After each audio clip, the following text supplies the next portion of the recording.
In today's video, I'm going to teach you how to enable Meta AI on WhatsApp. Meta AI is built directly into WhatsApp, so in most cases, there's nothing complicated you need to install or set up separately. Usually, the feature becomes available automatically once it has been rolled out to your account and your region.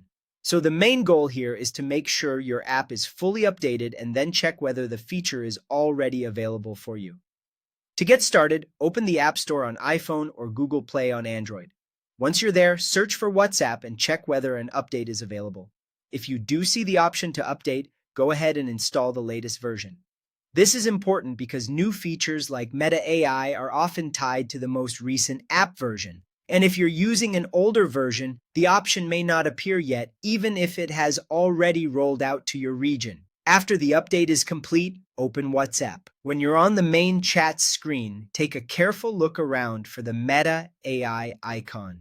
This usually appears as a blue or purple circle. Depending on your device and app version, the placement may look slightly different, but it should be visible from the main chat area if the feature is active on your account.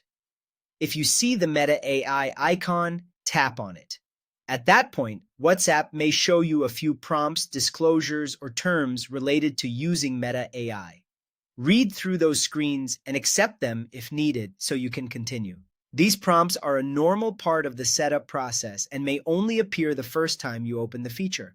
Once you've accepted everything, you can start chatting with Meta AI right away. You can type your question or request just like you would in a normal chat, and the assistant will respond inside WhatsApp. If you're not sure whether Meta AI is available on your account, there are a few signs to look for inside the app.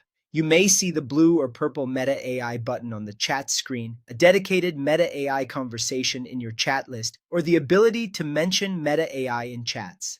Any of these usually indicates that the feature is enabled and ready to use.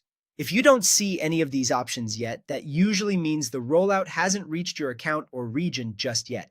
In that case, keeping WhatsApp updated is the best thing you can do, and then check back again later. That's how to enable Meta AI on WhatsApp.